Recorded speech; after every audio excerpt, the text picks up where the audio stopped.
Hello everybody, this is Editing Elizabeth. I just want to let you know that this week's episode is Georgie Porgy, and because of the nature of this nursery rhyme, this is your official trigger warning that there are mentions of sexual assault. And if that's not something you want to hear, fair enough. We'll see you next week. Okay. And if you're sticking around, enjoy the episode. Love you. Back to past prettier Elizabeth. Alright, what we're going to do is you're going to clap again. Okay. Wait, let me make my statement. You're going to clap again, and after you clap, we're going to wait a few seconds so that I can make sure I don't cut off that's Elizabeth or that's Sarah. Yes. That's got cut off in the last one because we spoke too quickly. Yeah, that one, I definitely jumped the gun on the clap last That time. was so funny. No, but that was for the, it was, anyway. It worked out. Yeah. Okay. Whenever you're ready. Respectful clap.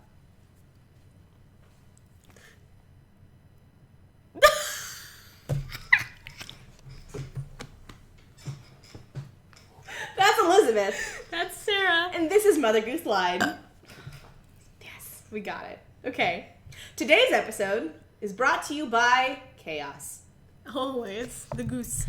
This one's And we will be covering Georgie Porgy. I get to read it. Georgie Porgy, pudding and pie, kissed the girls and made them cry. When the boys came out to play, Georgie Porgy ran away. Oh man, Thank you. Adding some music to that. I'm a music major. I It love happens.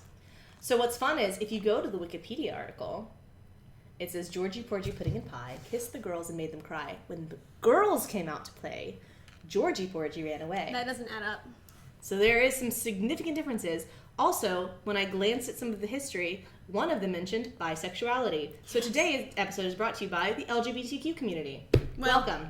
I am the bisexual agenda. What's the agenda? I need to know it. I need to know it. Because I don't know it. Because I don't know what's happening. I'm the agenda. I am the to-do list. No, I meant that how you're thinking.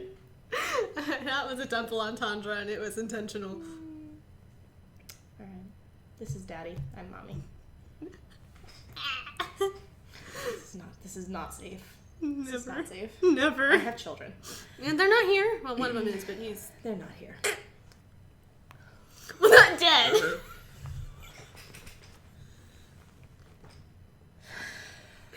He's asleep. He's not dead. And our tagline: we are a classy act here at Mother Goose Lied.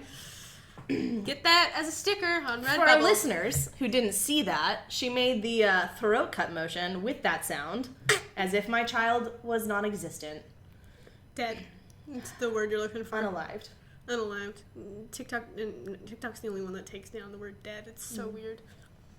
For now. Dun, dun, dun. So, Georgie Porgy. Georgie. So, the 1884 version has the boys come out to play, whereas the Kentish Cornell, God, do I need to say these things in a British accent? The Kentish Cornell in 1841. So, the earlier version has the girls came out to play. The later version has boys come out to play. Okay. Alright, can we go back to the gay agenda? Yeah, let's go back to the gay agenda. So, Georgie Porgy is a very popular traditional English nursery rhyme dating back to the 19th century. Although there are no evidence about this, the lyrics are a reference, or believed to be a reference, to the first Duke of Buckingham, Okay. the courtier George Villiers. Alright. The romantic story of George Villiers and Anne of Austria.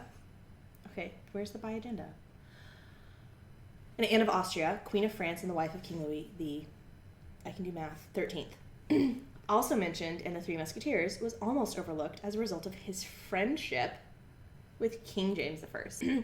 He had a great influence over the king, helping also to arrange the marriage between Charles I, King James's son, with Princess Henrietta Maria. He attracted the disapproval of Parliament, and finally he couldn't take advantage of the king's friendship and influence anymore. Are we like getting into gay lover territory? Mm-hmm. I love when the royals have gay lovers. I think so. So, there is a Georgie Porgy original version that says, roly-poly pudding and pie, kissed the girls and made them cry. When the girls began to cry, roly-poly runs away. Or rowly-powly? I like roly-poly.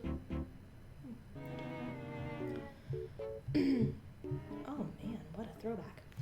So the two contenders for the title of Georgie Porgy, so as we mentioned, there was George Villiers, Duke of Buckingham, who lived from 1592 to 1628, who is believed to be the friend, which lots of people believe that when you see friend, air quotes included, that we're talking about a non-het relationship. Okay.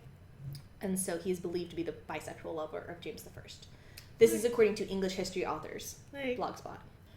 He did not confine his sexual favors to the king, but had affairs with this is George Villiers, had many affairs with many ladies of the court, as well as the wives and daughters of powerful nobles. Oh, so he was Casanova, but by power.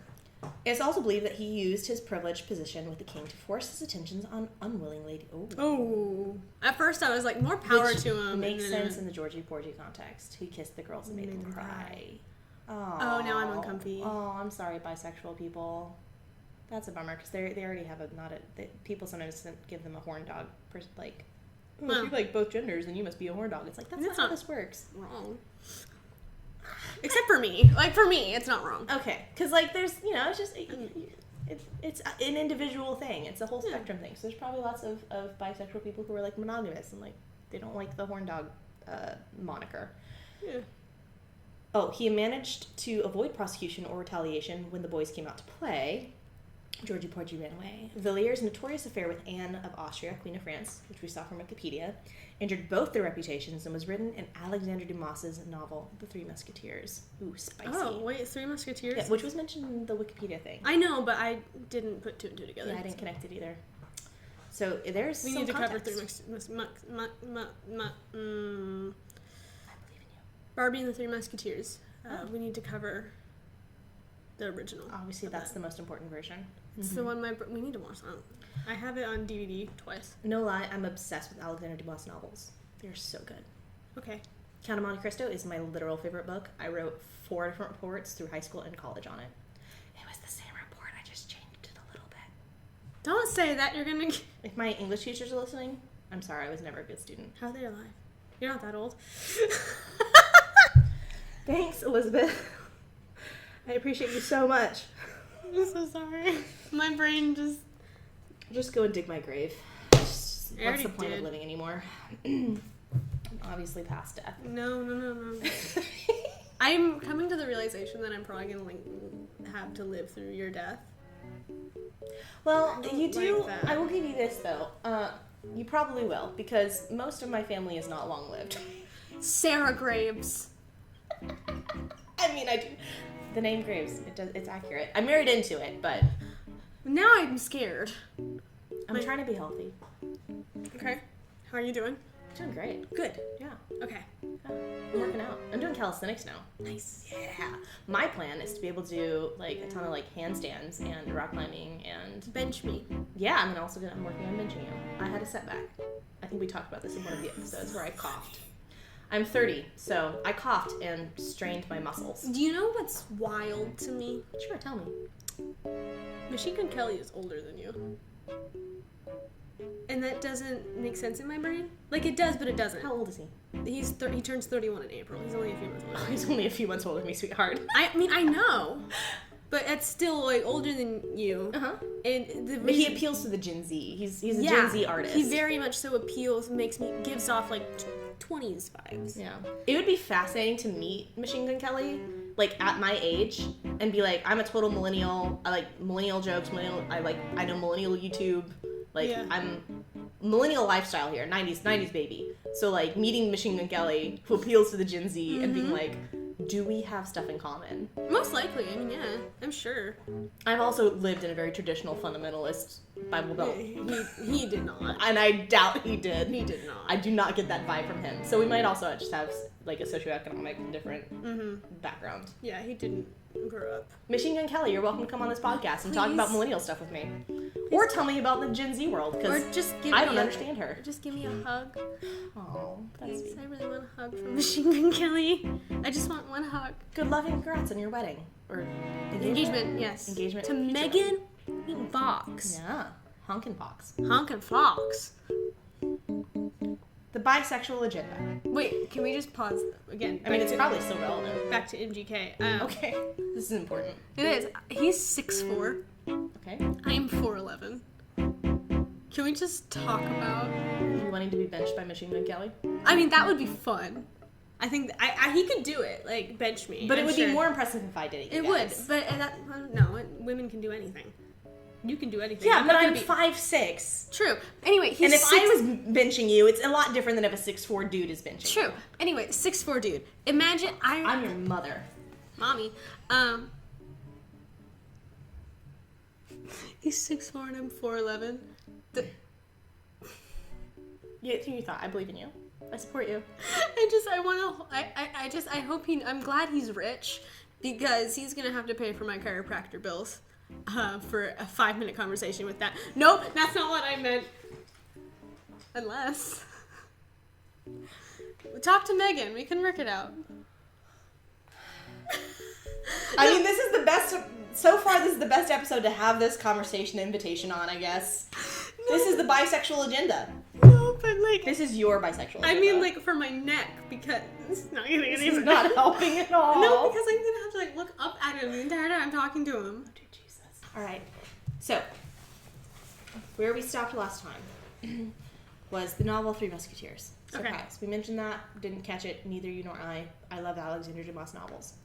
Villiers' liaisons and political schemings were questioned in the English Parliament, who finally put a stop to James I intervening on his own... I tried to stop it, I really did. It's fine, don't. I cough, you burp, it's fine. In the English Parliament, who finally put a stop to James I intervening on his young lover's behalf. Okay. The second contender for the title of Georgie Porgy, so that's Villiers, and King James I was the first theory. Mm-hmm. The second contender for the title of Georgie Porgy, and the one I prefer, according to this person, I should probably know who wrote this article. You can scroll back up. Lucinda Brandt. I will send this to you so we can link it in our doobly-doo. So Lucinda Brandt believes that Georgie Porgy refers to the last Hanoverian Georges. I am the fat one, to quote Horrible Histories, the Prince Regent and subsequently George IV, 1820 to 1830. In later life, George was not just fat, he was grossly obese. He gave huge banquets and drank to excess. Although he was described as the first gentleman of England, he's credited with championing the Regency's style of clothing and manners, was considered clever and knowledgeable. Georgie Porgy highlights his worst traits. His laziness and gluttony led him to squander his abilities. He spent whole days in bed, and his extreme weight made him the target of ridicule, hence the reference to pudding and pie. By 1797, he weighed in at 245 pounds, or 111 kilograms for those who have wisely chosen the metric system. And by 1824, the waist of his corset was 50 inches, or 127 centimeters. That's not what I expected. It was a different time. Yeah, that's not as... Well, we're not girthy as you thought. Yeah, it's not... The girth isn't there. Yeah, well, I mean, it was a different time, and the fact that he was king let him be able to do that, and, you know, people are bigger these days. Yeah, they are. We have... Fast food. Better access to... Better access food. to worse food. To food, yeah. I wouldn't say nutritious food, but food. George had a notorious roving eye. His checkered love life included several mistresses, illegitimate children, and bigamy. Beautiful women invited to dine with the king were warned not to find themselves alone, for George was not above taking liberties with his female guests. Oh, another one? He kissed the girls and made them cry. I mean, that is Georgie Porgy. Yeah. He was also considered a coward by those who knew him well. Thus, when the boys came out to play, Georgie Porgy ran away. A senior aide to the king recorded in his diary that a more contemptible, cowardly, selfish, unfeeling dog does not exist. There have been good, wise kings, but not many of them, and this I believe to be one of the worst. The Times once wrote, George preferred a girl and a bottle to politics and a sermon. No, that's not someone that should be king at that time. Mm-hmm. So, Georgie Porgy, I prefer, well, I mean, even the James I one with George Villiers isn't the best because there's also belief of abuse of power Assault, yeah. and assault. I mean, but I'm Georgie gonna Porgy made put a them cry. trigger warning before this episode, Yeah. by the way. For sure, please do.